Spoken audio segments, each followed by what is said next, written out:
through the people that it is that you would actually like to connect. Some folks are asking me like how you can connect with me. Everything I do is on my website. You can go to johnedward.net, no S on Edward, johnedward.net.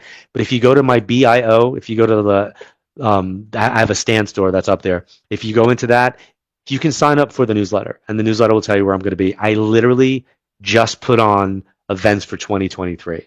So the first 3 or 4 months of 2023 have some events that are up there, and there are new VIP tickets that have a whole virtual experience attached to it. So if you go to that, you can get information, johnedward.net. Thank you guys for your hearts and for all your stuff. I appreciate it. Let me see. So a lot of questions that I've seen is like when people get messages that are not when people get messages that are not positive. And I think it's important to make sure that you don't put yourself in a position to get bogged down by somebody else's words, right? So in the Italian culture, you've heard of wearing the little horn, and somebody can give you the evil eye or they overlook you, and it's called the Maloikia. So every culture or custom has that kind of like somebody can give you, they can put a curse on you. How about we don't even look at that? How about we just look about energy? And if you guys could recognize that your energy, and I'll draw it for you, right, is this circle. There's you. That's your energy. I'll even give it to you. I'll be really artistic. That's you. That's you. And this is your energetic field, okay? So we want to make sure that you're programming this space with your thoughts, right? So if you program that space with those thoughts, it should look like that, symbolically.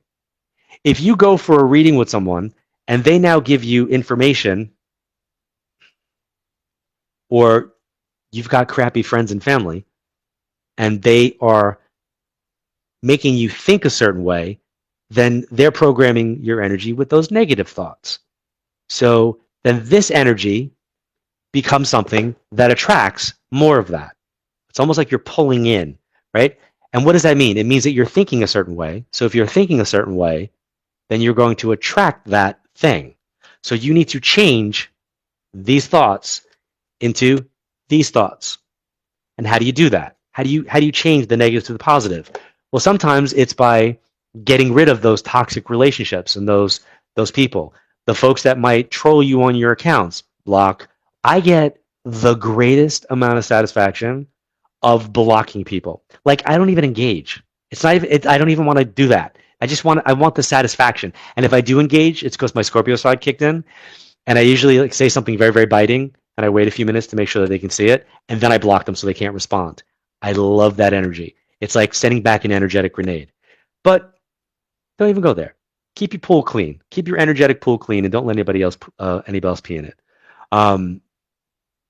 So somebody's asking questions about, like, will they get answers? Will they get answers? I can't even tell you how many times people have come for a reading and they're looking for the answer or the resolve to a circumstance that they're never going to get in this lifetime. And many times they know that. They just want to keep perpetuating that concept because they feel that if they don't perpetuate that concept, then their loved ones and friends are going to feel like they gave up on them. It's never the answer. They never come through saying that. Usually they'll say, work on you. Because if you work on you, then you can work on your connection with them, and then they can be a participant in your life. They're okay. We're not. We have to work on being okay. Sparkle018 wants to know, do babies grow in spirit or they remain babies? So we had somebody come through earlier where they had twins that passed. Those were energies, consciousness, who, by the way, have probably had multiple lifetimes, which means that in those lifetimes they would have passed at different ages. So we're more or less an age with a car with miles. Think about a car with miles, less than the year, make, and model. So we're a car with how many miles has that car actually had? So as a soul, we've had a lot of miles. So energetically, that energy can come through to me as a child, or that child can age themselves appropriate to the age that they would be, in the same way that a grandparent who passed at 80 can come through it at the age of 40, depending upon how they actually want to be seen. So we grow in our life through energy and wisdom. We don't grow just physically. How old is your soul? No idea. So a couple of things that I will not talk about with people is you're not going to hear me say who your guides are. Not once in the readings that you'll see me do am I going to tell you who your guides are. And I believe we all have a team of energies, but I can't validate that. I'm also not going to tell you what you were in a past life. Where's the validation in that? There's no validation in that. So one of the things that I participated with was the University of Arizona did a study, and I was part of three official studies and one unofficial at the University of Arizona with Dr. Gary Schwartz and his team. He wrote a book about it. It's called The Afterlife Experiments, where they did double-blind studies. Why did I do that? Because I think it's important to look at validation and pushing the boundaries of what this work can be. And for me, it made me a better medium. It made me focus on my craft. It made me focus on, okay, every time we go out there, science teaches us that we're going to replicate and extend that last study and get more data points to show the validity to this. Well, guess what? My reading changed as a result of that.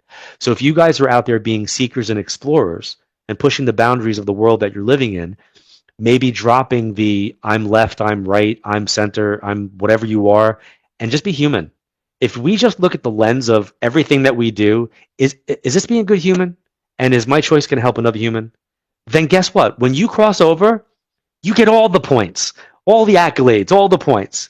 But if you're a shitty person, when you cross over, you're going to be sitting in that same shitty energy that you put out there. So I want to be really crass when I say that because I want you to feel that. I want you to think about that because there are people who are arbitrarily thinking that they're right, they're this, their color, their team, their alliance, whatever that is.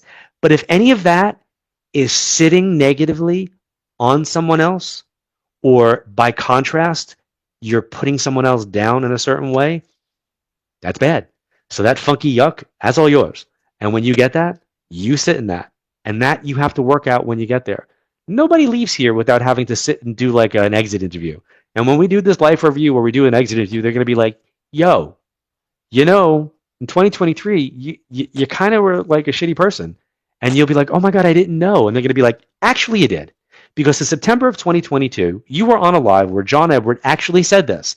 And then they're going to show you this. And you're going to be like, fuck, that's right. So be accountable for your choices and your decisions because that energy is going to be something that we have to live with. And that's important. And that is not me being anything but a spiritual teacher. That is the reality. So our choices create our opportunities as well. So think positively. Just going to pull somebody up.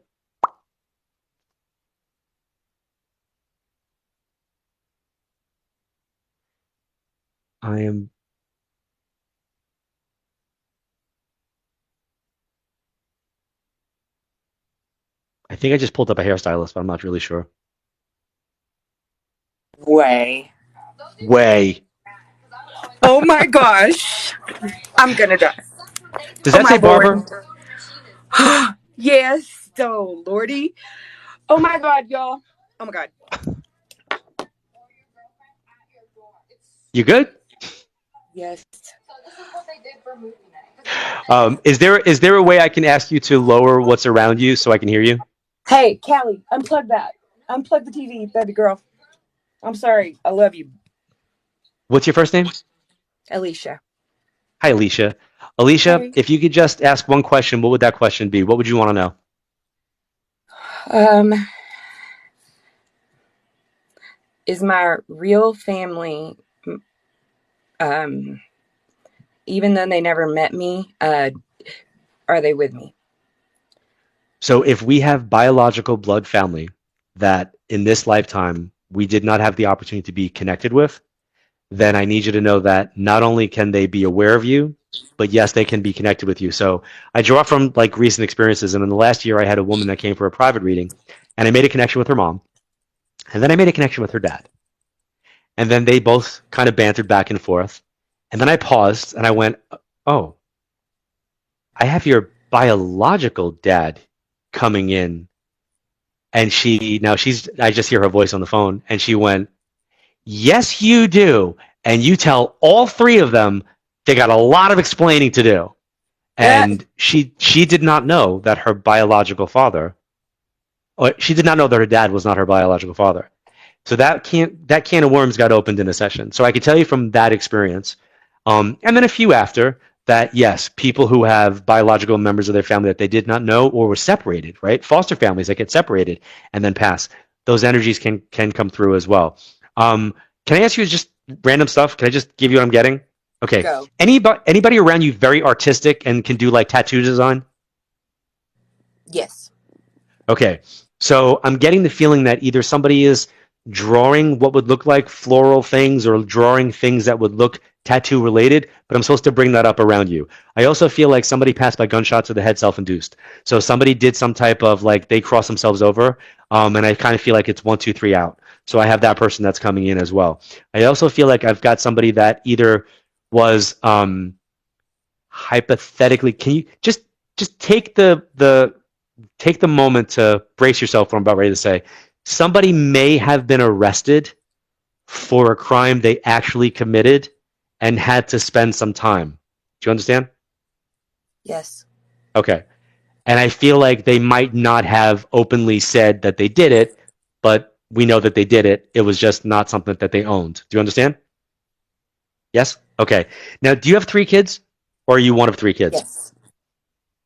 I You have 3 kids? Okay, and out of your 3 kids, 2 are similar and 1 is different, correct? Yes. Okay. And then was there a child that was either hearing impaired or was there a child that had a hearing issue or an issue with listening or learning? That would be my brother. Okay. Is he still here? Yes. Okay. And then if I said to you that there was a, I guess this is I can't believe this. like an armed robbery somewhere, Alicia? Were you robbed? Yes, I was. Oh, I'm so sorry.